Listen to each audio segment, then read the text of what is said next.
I was born October 15th, 1942 in Rexburg, Idaho. And I was born in a little maternity house. Oh. Not a hospital. Colorado Springs, Colorado, May 30th, 1942. My mother had a very good friend throughout her life that was named Beth. And so she loved the name Beth, but I had a cousin born just before I was, and they named her Anne. And so she didn't want to use the Anne, and so she thought that she was just actually making up my name. When she named me, she didn't realize at that time that it's a very important city in the Bible. And she was very, not really protective of my name, but she kind of had the attitude like it was really special because there weren't any other Bethanys at all. Mm-hmm. And you hear a lot of them now, but when I was growing up, she felt like I was like the only Bethany, and the first Bethany I knew besides myself was in 7th grade. My 7th grade teacher was Mr. Reed, and his wife was having a baby, and she told him, "Why don't you bring home your roll book and let's look at the girls' names in your class?" And they both loved my name, and so that was the first Bethany I knew. And then after that, I babysat a family, and they had a baby, and they named her Bethany. And then the bakery where my mom worked, the lady there had a baby and named her Bethany, and those were the only ones I knew for many, many years. I don't know. My parents always called me that. Have you always wondered why they just didn't name you JR? No, but that's always been my philosophy. You name your child what you're going to call it. Probably one of my earliest memories is when we lived up in Washington, and my father was like in a government work, and we got to live in like a government house, and it had a really big yard, and I could just remember going down and standing like at a fence where I could see all the kids and everybody walking by the other side. That's one of the first memories. I don't have many details of it, but I just remember this big yard. And also another memory about that same age was I remember my grandmother Anderson. It's the only time I ever remember seeing her. She was very sick and she was in her bed, and I remember she was kind of propped up on some pillows, and she had her hair in braids. And I don't even know if she could talk to me or not, but I just remember standing at the bottom of the bed looking at her, and then she died right after that. Riding a tricycle in Salt Lake City when I was about 4 years old.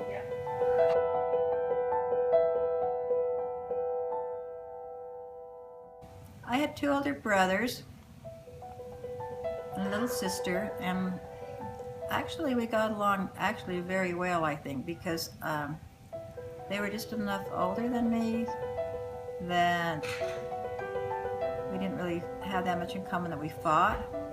I mean, they did the usual teasing. And my little sister was almost 6 years younger than I was, and so I had a lot of fun with her because I used to always pretend I was a school teacher and she was my student, and I would always make lessons for her to do, and I liked to read to her, and we really got along very well. Jana is my older sister by 4.5 years exactly, and that's it. What's your relationship with her? Sibling. Grandpa. Very good. She lives in Boston.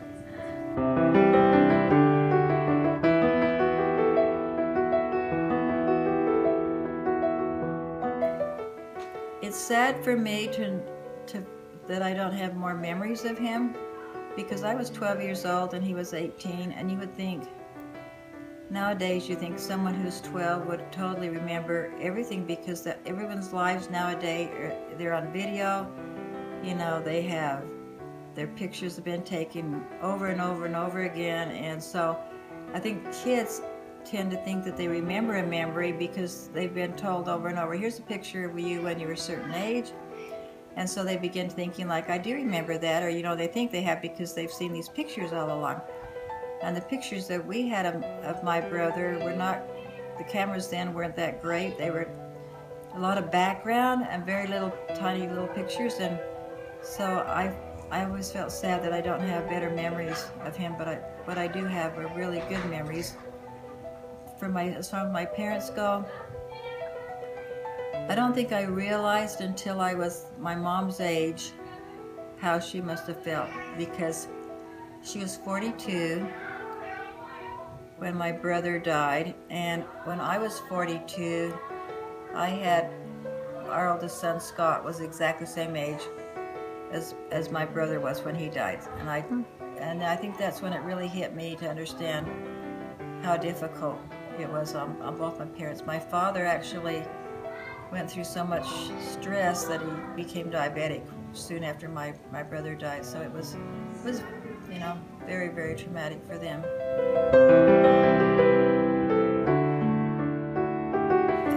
Probably when I was between the ages of 5 and 9, we lived in a little farm town. And so, very small. And so if we even went to see a movie, we had to go to another town. And so we just played outside all the time. I had a lot of boys that I played with because there were named little girls that lived close by. And so I was definitely a tomboy. And I wanted to have shoes like they wore. I wanted to have the gym shoes, the big old black ones that they wore. And I wanted to wear Levi's jeans like they were. And little girls did not dress in jeans in those days. And so I was very envious and wanted to compete and do everything that the boys could do. Played sports, went to school. That's it? Later on, I watched TV. They didn't have TV when I was little. Well, it was very interesting because the school I went to first of all, I didn't go to kindergarten. They didn't have kindergarten. It was in Dayton, Idaho. And it was like a very small school. And we had like first grade and second grade and together. And third and fourth grade was together.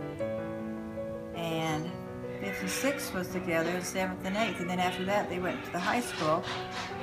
And our teachers would like kiss us goodbye when we would go home from school. They were very loving, just like grandmother type of a relationship. We loved we loved school. I do remember in fourth grade, again, like I said, I was quite a tomboy, and I had a bag of marbles because we'd go out at recess and play marbles. And I don't know if you know what marbles, Mm-hmm.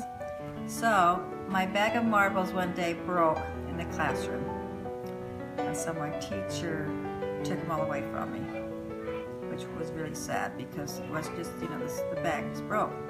And another time at school, I was called up to the blackboard to do a multiplication race. You'd have go up there and have to see how fast you could do the times tables. And I kept feeling this pain in my belly button. And so after a while, I told the teacher, I said, it really hurts. She said, go out in the hall and look. And so I had a wood tick because we had gone on a field trip like just before that in school, and we were walking through a lot of sagebrush and stuff. And so the lady that was the cafeteria lady that served us the food and cooked the food for us, because they actually did the cooking themselves, I went down to her and she got it out with the bobby pin. And the really interesting thing is that this woman who did this is my husband's grandmother. Wow. And of course we didn't know that at the time. Yeah. So That's yeah. cool.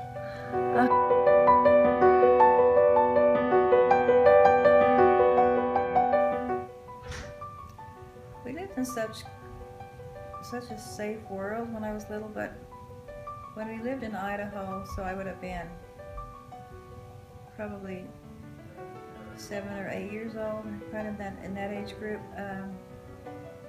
My parents, when we went to Preston, like I say, it was not a big town, but for us it was a big town because Dayton only had a post office and a little country store and a church and a school. There was nothing else. And there's this road that curved all the way up, and as you went around the bend, there was like a big drop off. I think it was like where people where they dumped their garbage and stuff, you know.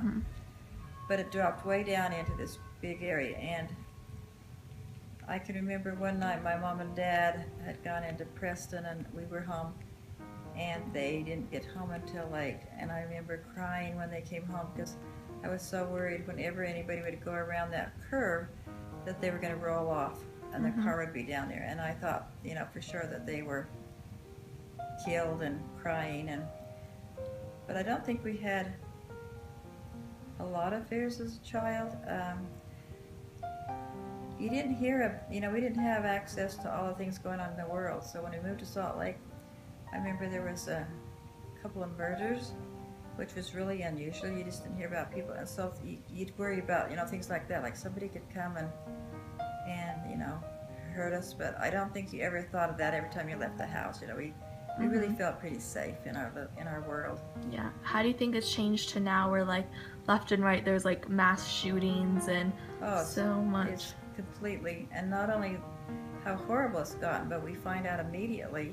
Yeah. And I think, in a way, some of us just you don't get immune to it, but it's just like you expect to hear something every day.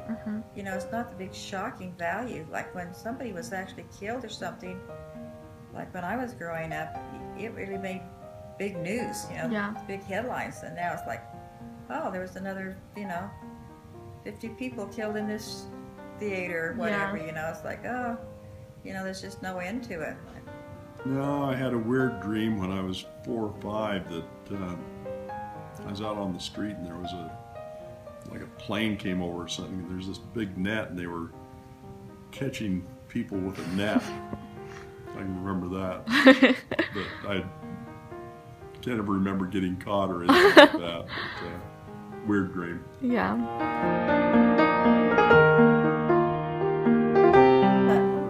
We always only had one car, and so my dad was a school teacher, and so we rode our bicycles everywhere or walked wherever we wanted to go because we didn't have any.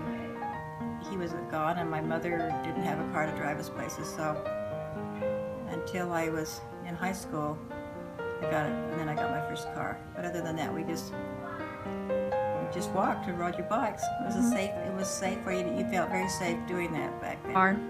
I had a car. I had a red 48 Pontiac that was leaded and bright red. It was about an inch off the ground. It had big chrome pipes going out of the sides. It was quite the car.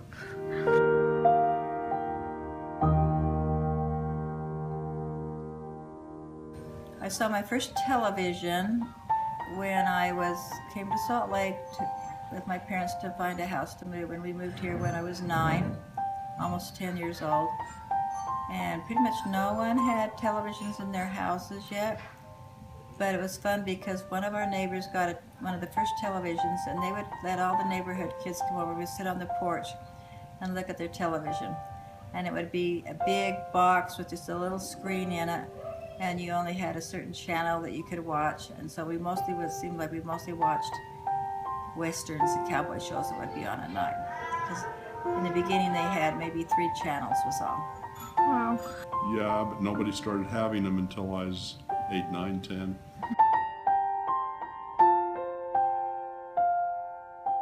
Oh, always dresses. We didn't wear pants. And in Idaho, it was very cold, and the winters were really, really cold. And so we had to wear long stockings. And we actually had little garter belts because they didn't have, you know, it was way before pantyhose. And so all the little girls would wear these ugly brown socks that would come all the way up. And we had a little garter belt that we'd hook onto them, and then we'd put our dresses on top and our coats. And so I had a pair of white snow boots, that had fur on the top of them when I was in first grade. I had my school picture taken in those, and I thought I was really, really special in those, and I sort of let everybody know like how important I thought it was because I had these special boots. Long pants and a shirt.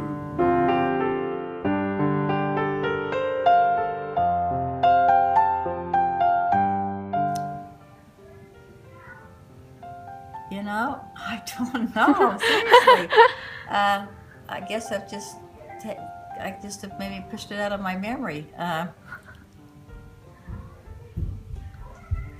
can remember when my mother was in the hospital. When Barbara was born, my grandma came and stayed with us. We didn't see our grandma very much at all, even though she lived like, 4 hours away. You just didn't call anybody on the phone then. You actually wrote letters because the phone was so expensive. And she, this is really funny how you just have a certain little memory here. That one memory I have is I guess I'd made a mess and she wanted me to clean it up. And I think she gave me a broom and I wouldn't do it for her. And I remember her getting mad at me, but I don't remember any punishment, that went with it. I just remember, when I was 12, my mom wouldn't let me go to a party, and it was going to be like with boys and girls party. And I remember going in my room and kind of sulking and thinking to myself, I know when I am married and I have a daughter that's 12, I'll know that she's old enough that she can go to a boy party. That's funny. I think I was pretty spoiled from being the only girl for a long time, because I can remember my parents had gone away for the night and they'd gone to Preston, which was it was probably 10 miles away, but we considered the big city. If you ever wanted to go to a movie, we'd have to go into Preston, Idaho. And I remember they came home. We must have just been taking care of ourselves because I don't ever remember ever having a babysitter. So I would have been probably like 6, so my brothers would have been like 9 and 12, and we all slept in the same room. I had a twin bed and they had bunk beds. And we were like having a pillow fight and just being really noisy and just being crazy kids. And so I can remember that when my parents came in, they were coming in to get mad at us, and I jumped down and started saying my prayers. Oh, and so here's this sweet little Bethany. I'm sure she never did anything wrong. I don't know, I didn't get in trouble much. Really? Really not much in the way of punishment. Well, I don't want to say that I was afraid of my father, but sort of. I was never ever spanked, and I never really needed to be spanked because I just didn't want to disappoint him. So I was really a pretty easy child, I think. But my dad was definitely very strict. He came from a family where he called his father father. It was, his father, and his father was very strict with him, and so I think we had a pretty good relationship, but it's not like, I don't remember a lot of silliness with him, I mean, he was just a good provider and a good, really, really good man. And my mom I was very close with my mom, and she, like I say, I can only remember maybe a couple of times that she had to get even upset with me because she just never got mad at anybody. So, but it was a different kind of a life then, as far as I never felt like I could really sit down and have a discussion with my dad with anything that I didn't agree with, because I didn't really try. And so I did notice that just before he died, and Heather was turning 2, and he had come to the house, and she was outside, and she wanted to eat peanut butter out of the jar. And so I took the jar of peanut butter away from her, and she was crying and carrying on. And I remember my dad saying how he was very, very tender with her, and he said, sometimes people just forget that little kids have feelings. And I thought, I'm not so sure that he ever knew that we had feelings when we were kids. You know, I mean, you could see how he had really mellowed as he got older and had grandkids. That's good. That's what it was good.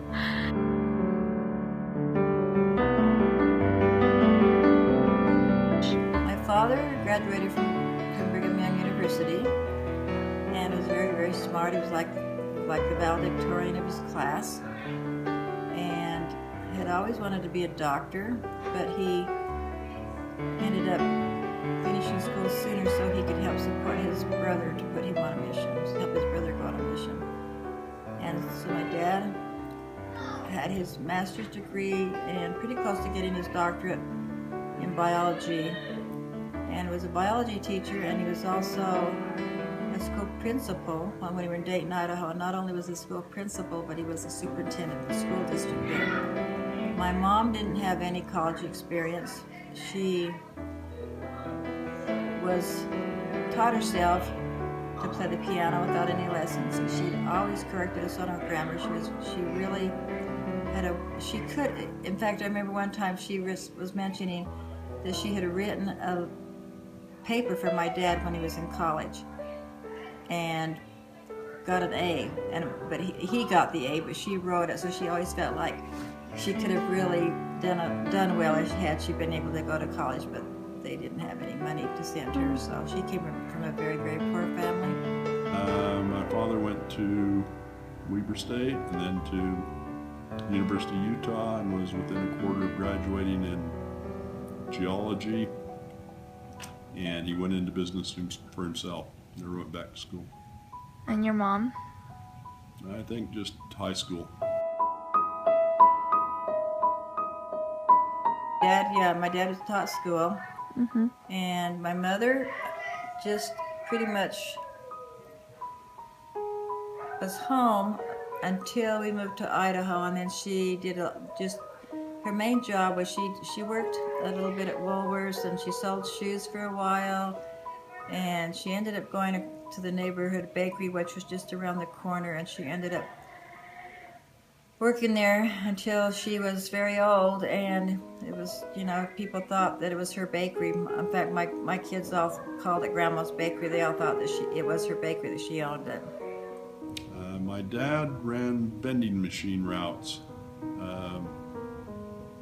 where you would put money in a machine and get out cigarettes, candy, things like that. He also had pinball games.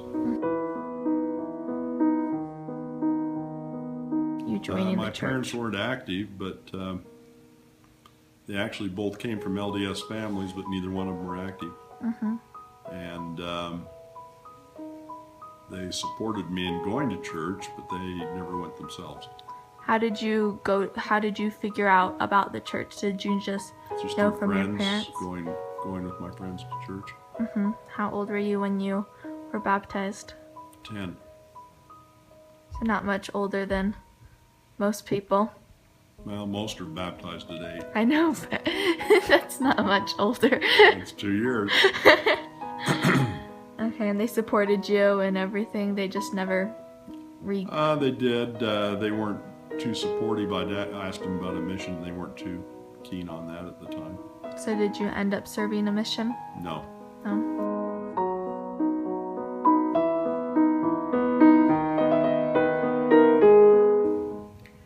Probably my Sunday school teacher.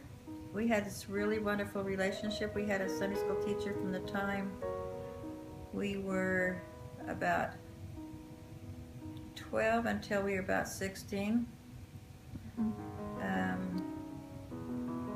Maybe even younger than that, maybe from the time about 11. And her name's Joanne Pay Baird. She's still alive, and we still get together with my old Sunday school class, we go down and try to see her each summer.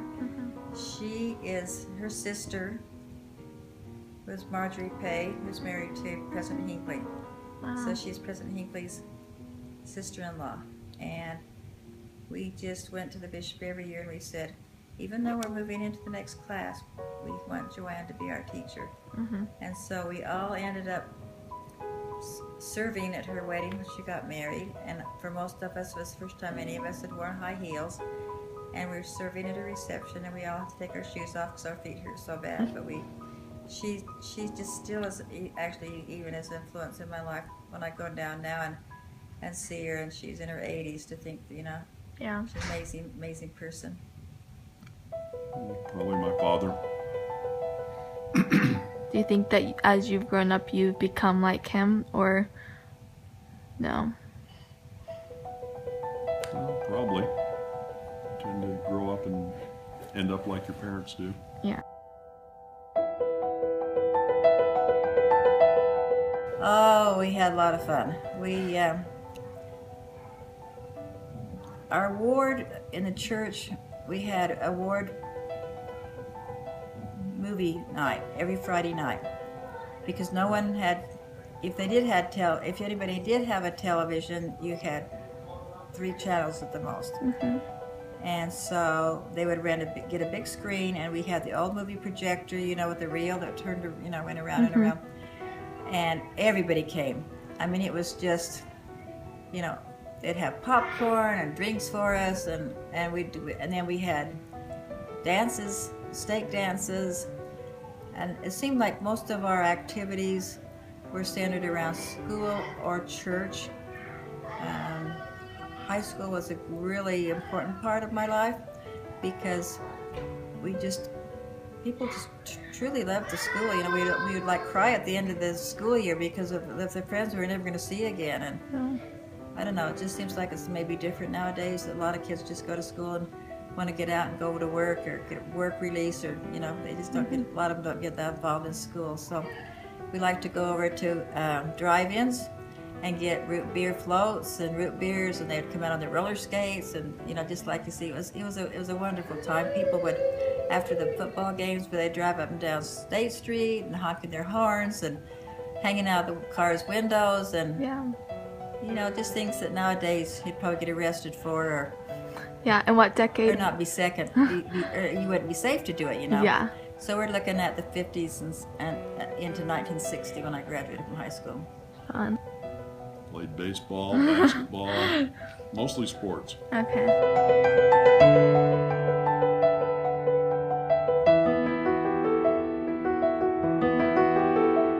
My best friend, all through school, from the time we moved here, I moved here when I started 5th grade. She lived around the corner from me, and her name is Judy Harrison, and we were best friends and stayed best friends even after we both got married. She moved away. She moved quite a bit because her husband worked for Penny's, and I was good friends with her husband too because we were on the same ward. And then they ended up being in Texas, and she had severe asthma to the point where she almost died several times. And we kept in touch all the time, and she ended up dying, and they asked me to speak at her funeral. And so I still really think about her really a lot, especially now. We just had a high school reunion, and we were looking at all the pictures, all the names of the people in my graduating class that have died, and it's just hard to believe that she died so young and missed out on a lot of things. Even though she's not here anymore, she was always my best friend. Vic Merrill. Are you still in contact with him? No, he lives in Australia. Haven't seen him since he was best man.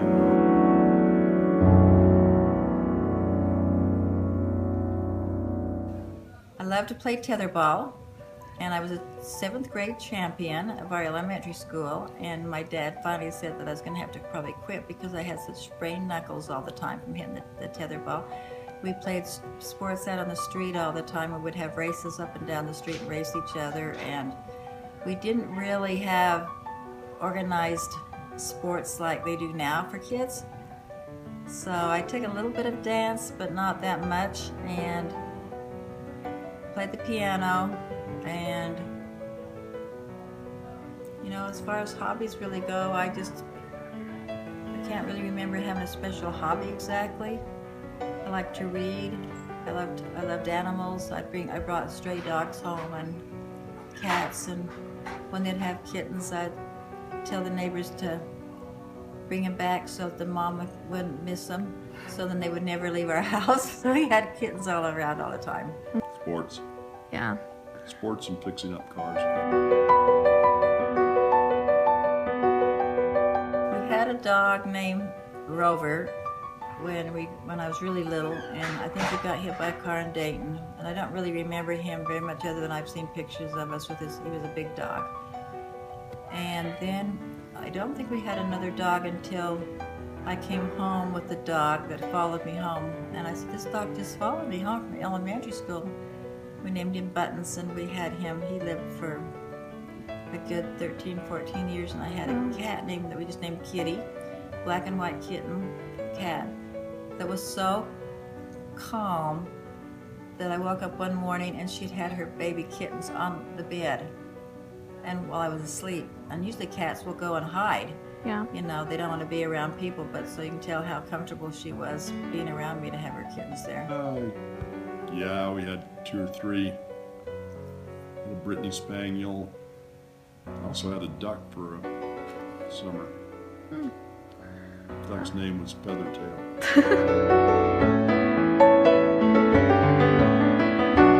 Well, I mowed lawns and babysat a lot. I would get about 25 cents for mowing a lawn and about 25 cents an hour for babysitting. And that was where when I first started out doing that. And then I got a job when I was in high school at S&H Cresses. It's kind of like a Woolworths store, you know, where they kind of sold everything. And they came to our school and said they needed someone to come work during the holidays for Christmas. I thought that'd be a good thing to get some Christmas money. And so I went down there to work, and it wasn't a very nice job. I got 85 cents an hour, and even if I wasn't busy, they'd walk by and they'd say, Anderson, look busy, you know. So I'd refold the clothes. I'd be like selling baby clothes one day, and then they put me over on the clothing counter, you know, to sell clothing. And back then, when somebody paid you money, you didn't have we actually had to count up money with a cash register. You know, you'd actually push down the numbers of what it was, and then you'd count the money back to them, and so you actually did know how to do math. And then when I was graduating from high school, then I started working in a doctor's office and worked there for 4 years while I was going to college.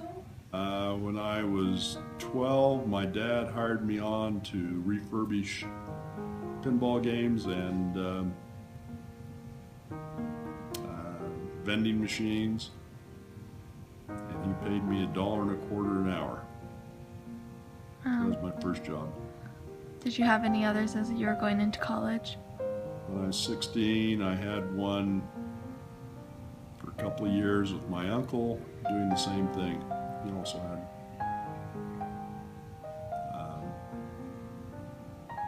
amusement games and sort like that I'd refurbish.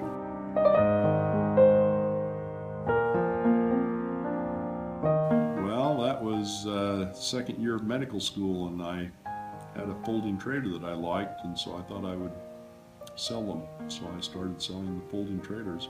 What are folding trailers? What are folding trailers?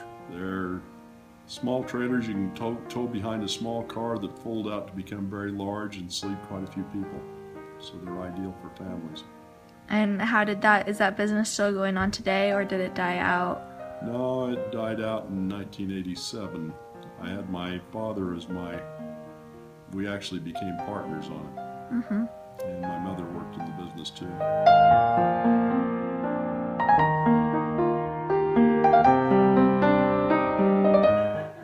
Sometimes I don't know that I could have been a good nurse because I was kind of squeamish about certain things, but when I was going to school, pretty much everybody that I knew was going into elementary, or not elementary, but education, a school teacher.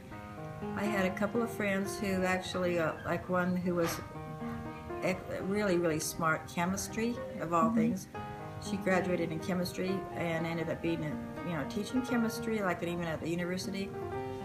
But almost everybody I knew went into either nursing, and most of us were pretty much all in education. Graduated together, so many of us.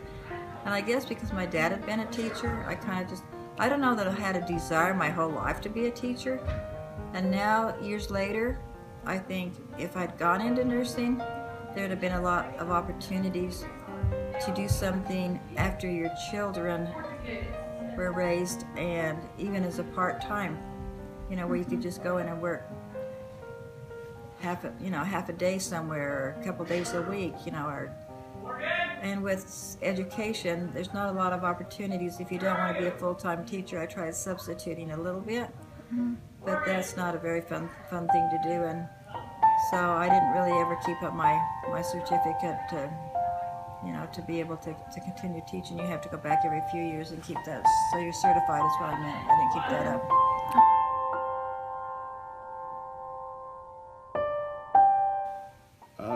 I was forced to.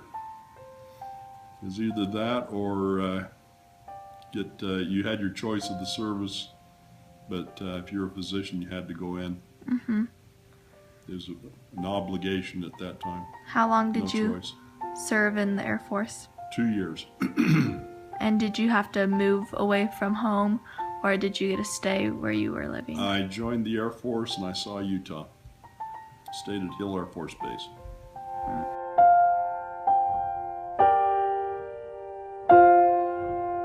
Well, I didn't. I evolved to becoming subspecialized in allergy.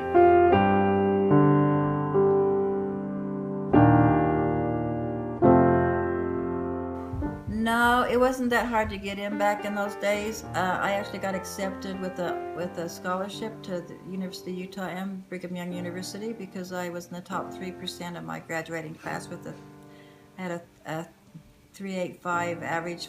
I had straight A's all through high school except for one chemistry class that I got a B in. And so because of that, I automatically got the scholarship. Oh. I didn't have to even, I don't know, I guess I applied. I can't even remember how. I just got this letter that said, you've been accepted. And so that was, I was accepted at BYU and really would like to have gone there, but I knew I had to work and help pay for college and live at home. So I accepted the one at the University of Utah, and I worked at that doctor's office like I mentioned. I worked there for 4 years and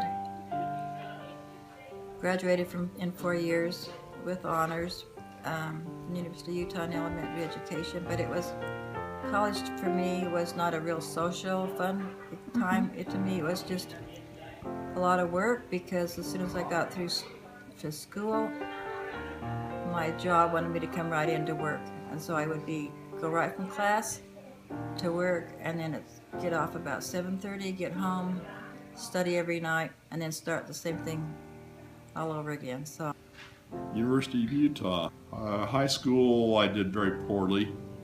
I got an A when I liked the class. I got C's and D's when I didn't. I had barely a C+ average. And then I had close to straight A's when I went to college. I ended up in the University of Utah Medical School. Nice. That's harder to get in, but if you got good enough grades, you can get in.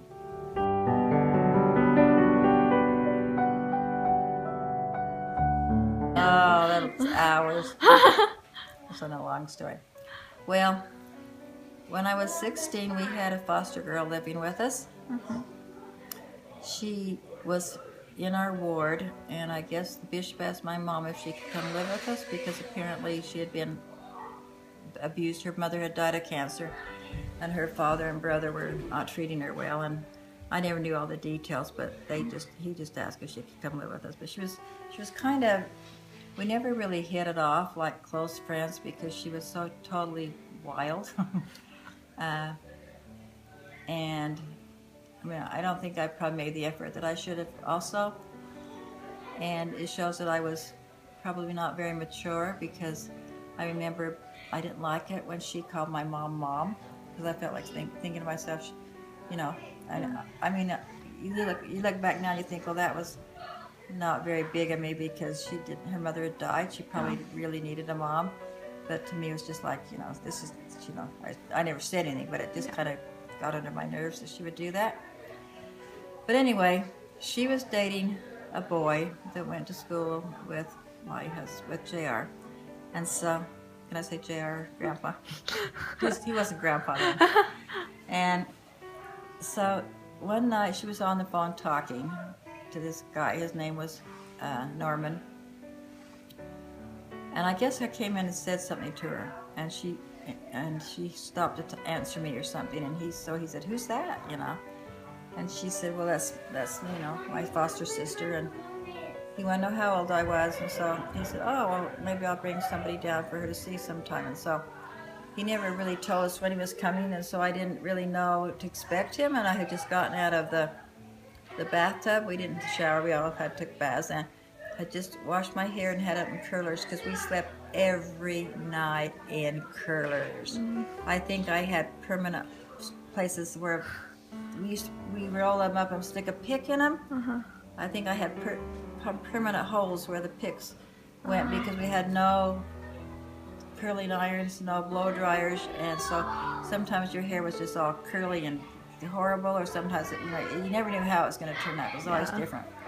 So I came out and I was in my robe and my hair put up, and they came, and I thought, there's no way I'm going to. But in my house there was a hallway where you could kind of see when somebody was on the front porch, and they couldn't see you. Yeah. So I was kind of peeking around the corner, and so when they came with he had his leather jacket on from Highland, because he played basketball and track. I thought, oh, he's pretty cute, you know. Yeah. And so, but I didn't go out and meet him. And so they came back another time, and we were going to go to a church dance. And so the four of us, so we hadn't really met. We hadn't even talked on the phone. He just came when I met him for the first time. And so he was sitting in the living room, and my mom was talking to him, and so she said, asked him, she said, "Is your mother by any chance Bertha Stewart?" He said, "Yeah," because she said, because she knew that her friend had a son that went by his initials, and she knew his last name was Stewart. And so she said, "Well, when you go home tonight, I want you to tell your mother that you've been to Norma Anderson's house."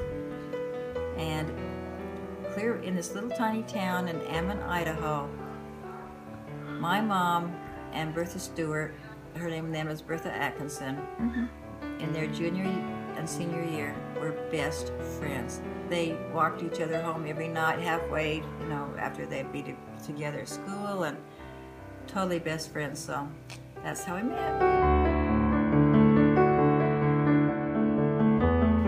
I met her. One of my friends was going with a foster child that was staying with them, and went down and met her down at her house. And later went out on a date. Did you find her attractive? Extremely. So after you guys started dating, did you guys just date each other and then you just got married, or? Dated each other for about 6 years and then got married.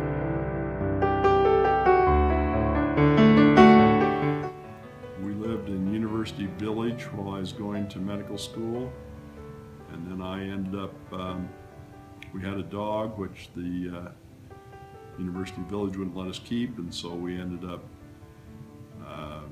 they gave us a choice of moving or getting rid of the dog, and so we decided to move. So that was like I think my last year in medical school, and so we moved out to a basement apartment.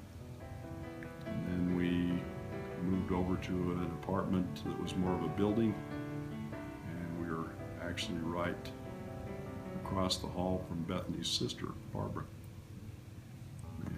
And then we were up at Hill Air Force Base for 2 years. And we went to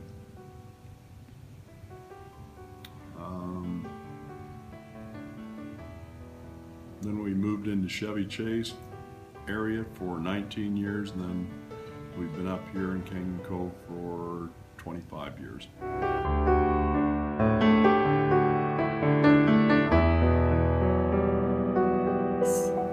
And I remember sometimes thinking, I remember once writing down in my journal exactly what I had done all day, because it wasn't like it was hard work, it was more as just emotional, stressful, because I just wrote down where I had to take somebody and then drop them off, then go pick up somebody else, and then I had to go back to get the other one because nobody's at time, so it's the whole day. And I just thought, this might be interesting someday for someone to read, because even though we didn't have the hardships, the pioneers, we had a lot of stresses in our life, because we get so involved with getting our kids so involved in so many things. But I remember one of the hardest things was just keeping up with the laundry and clothes.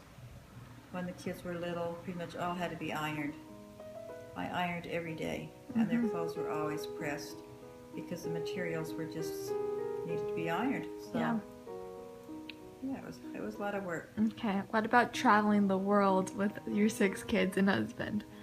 Yeah, that was interesting, because we'd get these free trips, and so sometimes I'd get almost sick to my stomach thinking a trip was coming up, because I just never knew, like, should we take the kids with us? Should I see if my mom can come stay with them? Should we farm them out to different families? Over the years, we pretty much did all of those things. Yeah. And it ended up being almost easier to take them with us. And it seemed like a lot of the trips we'd go on, we'd have another baby, because I'd be having a nursing baby. And the people on the Coleman trips, none of them were ever LDS, and so they were really friendly and just kind of joked about, well, here comes the Stewarts again with another baby. Yeah. It was easy because we had incentive trips from the Coleman Company and from Skidoo. So we would have trips. If you'd sell enough product, they would take you on trips. That's what you did. And we sold enough product that we would take kids, and grandparents, and friends. Is that how you think you have the most memories with your kids, is in the different places of the world? Yeah, those were good trips. Because as a physician, were you very busy as a dad? Yeah, the business and being a physician, you're too busy really to spend a lot of time with your kids, too busy earning a living. Yeah, I'd like to go to Israel. I'd love to go on a tour of the Holy Land. And I'd kind of like to go back to like Denmark and those areas where my relatives came from. It would be, and then maybe some part of China or Asia. Oh, someplace I haven't been, just to see it. Do you think any place in specific, like Australia or something, and do you think you will? I think this winter we'll probably go to Thailand and Cambodia and Vietnam, that area.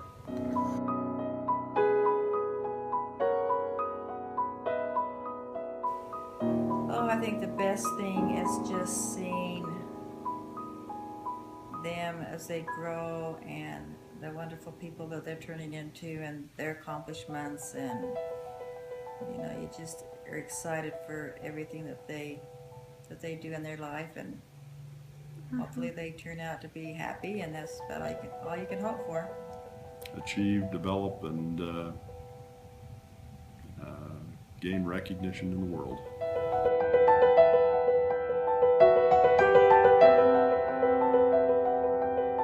Probably you just try so hard to keep everything. You have it in your mind you're going to have these perfect children, and you're going to have a perfectly clean house, and so you put a lot of stress on yourself, and to try to do all the things that you think a good mother should do, and just kind of do the best you can, and then hoping that they make good choices so that not dealing with those problems on the side. So physically, you're exhausted, but at the end of the day, it's always good to know that you put as much effort into it as you possibly could. Yeah. Every one of them's different. Yeah. Some of them you can have bad things happen to, and others things go quite flawlessly with. Yeah. So it's hard to know.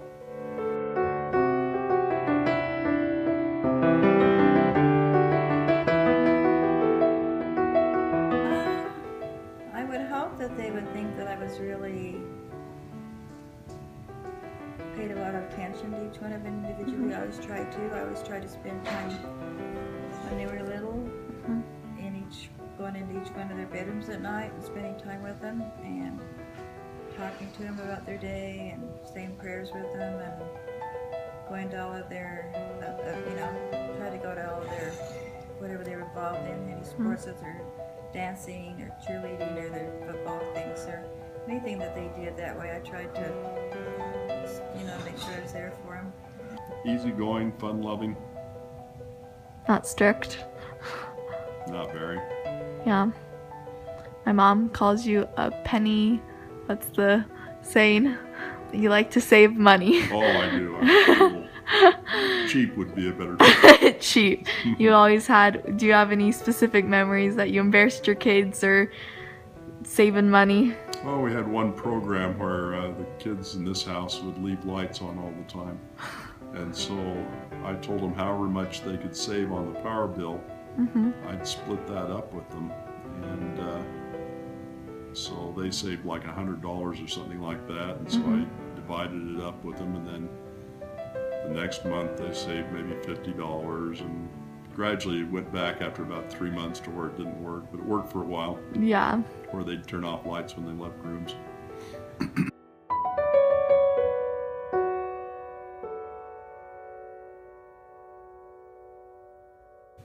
The Christmas traditions would be the most because my mother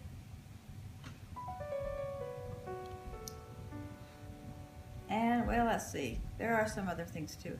One thing that I tried to do, which I haven't done since our family got so big, but my mother always on Sundays we would put extra leaves in the dining room table, and get our good china out and eat a nice Sunday dinner together, and that was really important to her, and especially my oldest brother. He liked to, he'd even sit at the table and say, let's, Sunday, let's eat in the dining room. And I did that quite a bit. I've done it less recently, like I say, because we have such big families to get together now.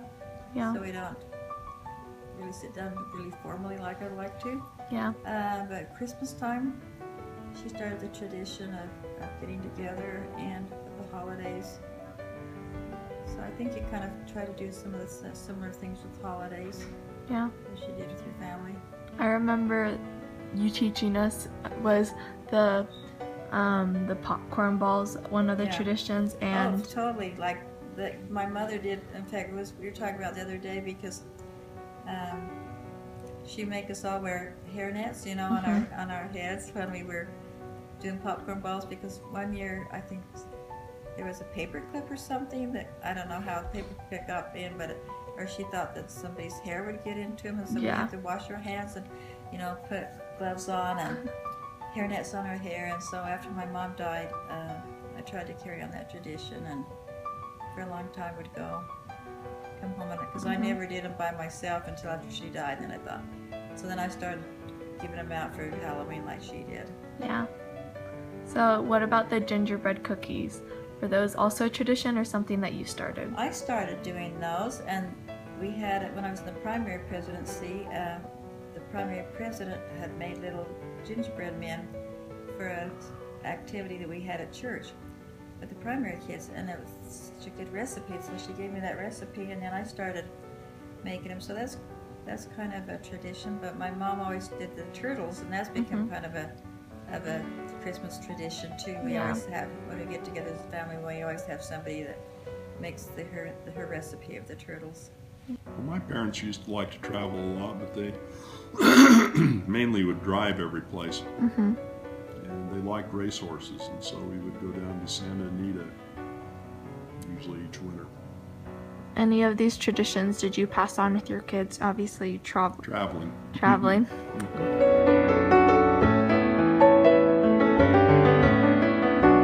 My greatest accomplishment is just being a mother and raising kids. That's all I really ever wanted to do. Having a great family.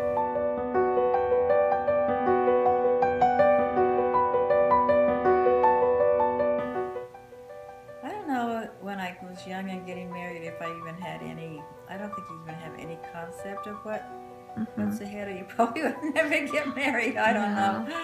You know, sometimes I think if I could go back and do things over, I would think sometimes I would do something different. I think we have a tendency to look at other families that you think are so perfect.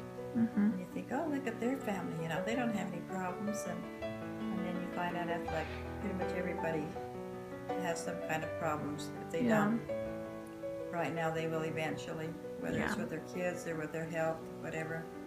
Yeah. I don't think at that age you have any idea what you're going to end up as. Yeah. So I'm pleased with how it ended up, but I didn't think I had a total idea. Yeah.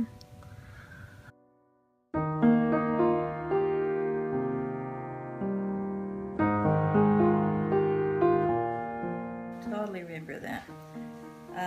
I was student teaching. It was my senior year in college, and I was in a second grade classroom, and it was almost noontime, and we were just getting ready to take the kids to go to lunch when they came in and told us that he had just been shot. And we didn't know then that that he had died, but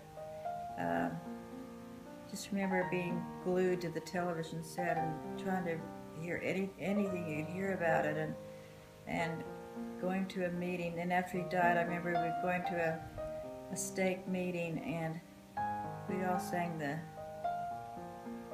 God Bless America or the national anthem. Anyway, it was a patriotic song. I remember just crying through the whole song, and it was just, it's horrible because actually just a few months before he was killed, I got to see him in Salt Lake with my sister-in-law Doris and my mom, and I'll always remember that it was a Thursday, because if it hadn't been a Thursday, I wouldn't have been able to go, because Thursday was my day I didn't have to work at the doctor's office. So we went down, he spoke at the tabernacle, and President McKay was there, and when they opened up the tabernacle doors for us to go in to hear him speak, it was like we literally didn't even have our feet on the ground, because people were just pushing in to get in and just lifting you along the way. And so we got to go hear him speak, and I mean, we just thought he was so wonderful, and to have that happen was really sad. Yeah. And also that Sunday morning, getting ready to go to church after, this was all live television back then, because you didn't have any way to record anything. We actually saw when Lee Harvey Oswald got assassinated. I was standing right in front of the television because they were taking him out and saw him shot. I had just arrived at a doctor's office for an interview for Pennsylvania Medical School here in Salt Lake. The doctor was here, and when I came in the door, he said, "Did you hear the news? President Kennedy had been shot." I thought it was a trick question. I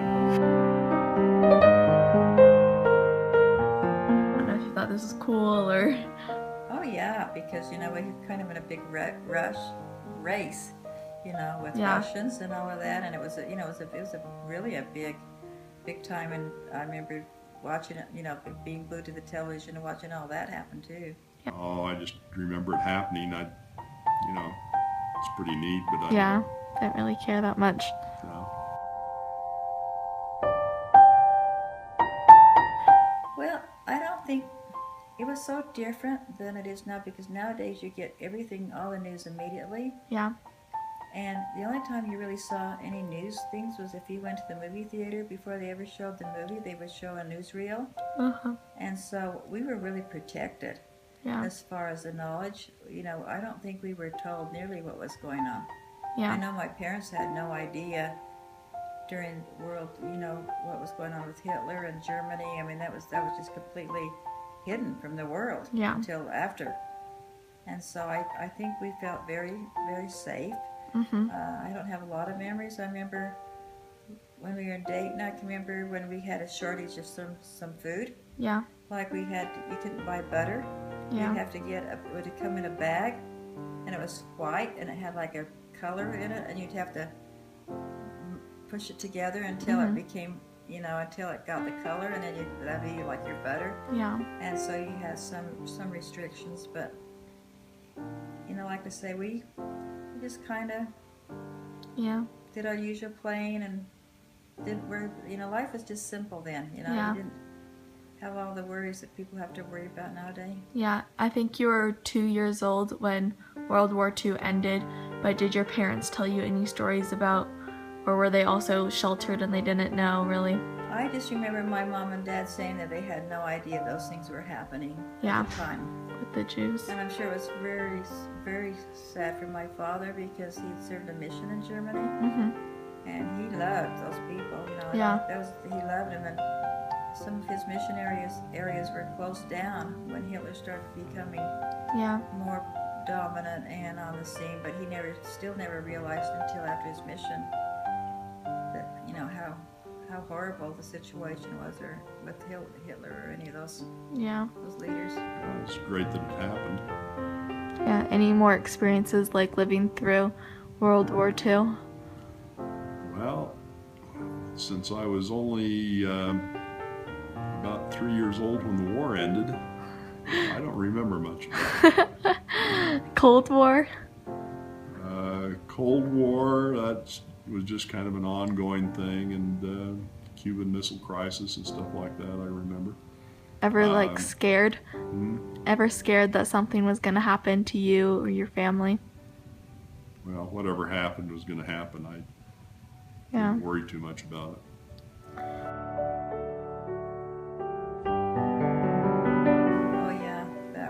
That was awful. We saw the replay of that, of them all getting on the, just thinking of them getting on that and smiling and waving to everybody, and then you're actually watching it happen. It explodes right in front of you. We're all, schools and everything would stop and turn it on, and so everybody got to eyewitness to that. Yeah. Saw it on TV when it happened. I don't know, it's hard to relate to anything like that because that's really kind of distant somebody else. Yeah. Somebody you've never known or had a relationship. Yeah, I was right here, and I was. No one had to tell me to turn on the television. I had it on, and you just stood there, and you just couldn't believe it. You saw the first tower, and then when they hit the second tower, and and you stand there and you watch it come down, and the people are running everywhere, and it was unimaginable to think of those people who chose to jump out of the windows to their death rather than being burned up. I mean, you saw people, falling through the sky, and it's horrible, and it's our world's really changed since then. That's probably changed. That's when everybody has all of a sudden had to be careful. We had to be careful going through airports, and our lives have never been the same since. Again, you watch that on TV, and it's like watching a movie or something like that. It's still a real life event. It'd be quite a bit different if you were sitting there or in it, or.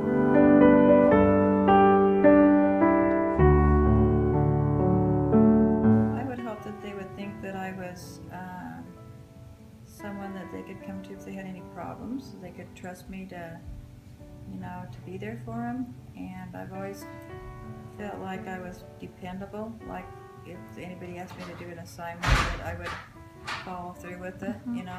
I've always kind of prided myself on trying to do the best I could whenever I was asked to do something. Good sense of humor.